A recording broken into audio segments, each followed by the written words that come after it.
Y esto es Al Día, y hoy hemos oído la palabra perdón, pronunciada por una ministra de Defensa que se ha presentado ante el Parlamento para dar cuenta del informe del Consejo de Estado sobre el Yak-42, y ante sus señorías y ante los familiares de las víctimas del Yak-42 ha pedido perdón en nombre del Estado por lo que se hizo entonces y por no haber reconocido antes la responsabilidad de la Administración.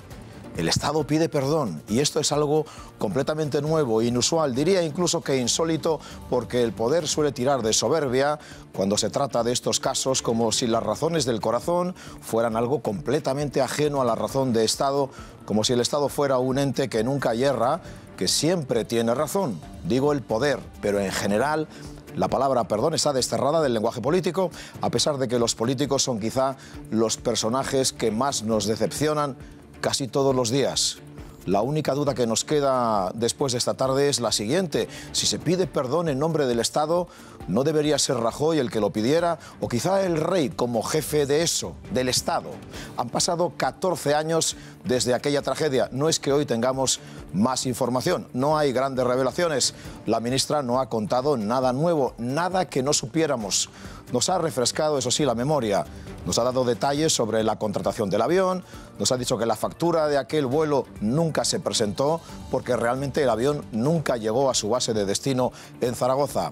Los papeles que faltan seguramente nunca van a aparecer, y es probable, por tanto, que nunca consigamos saber más de lo que ya sabemos. La novedad es el perdón, pedido ante un grupo de familiares de los que murieron en aquel trágico accidente en Turquía.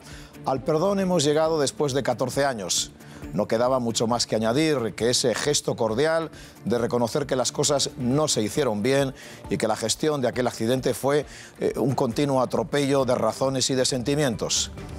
Trillo tuvo la última oportunidad de hacerlo cuando se despidió de la Embajada de Londres la pasada semana. Hubiera sido un buen final, pero no era su estilo.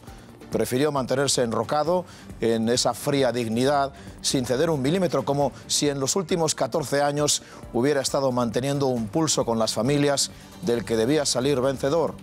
De haber pedido perdón la semana pasada, cuando se bajó de su embajada, es probable que pudiera regresar sin escándalo a su puesto de letrado del Consejo de Estado. Ahora volverá, sí, pero con mucho ruido.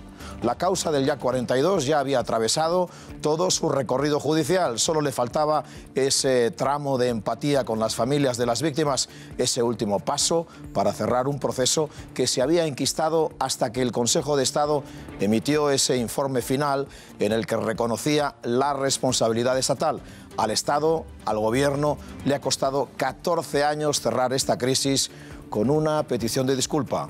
El poder piensa siempre que pedir perdón es un síntoma de debilidad más que una fortaleza. Piensan que es una categoría moral y emocional impropia de una construcción tan racional como el Estado. Y los ciudadanos pensamos, sin embargo, que cuando las personas que se ocupan de las instituciones no demuestran sentimientos, pierden legitimidad, y es mejor que no nos gobiernen porque nunca nos van a entender. Hay otras muchas causas que están esperando ese momento reparador del perdón. El perdón sanea la vida pública, cierra las causas y nos libera de seguir exigiendo día tras día que nuestros dirigentes reconozcan sus múltiples y continuos errores. Ha costado 14 años llegar al perdón. Hoy se ha cerrado la causa del Yak y me temo que Trillo ni se ha enterado. Esto es Al Día, las noticias en 13 Televisión.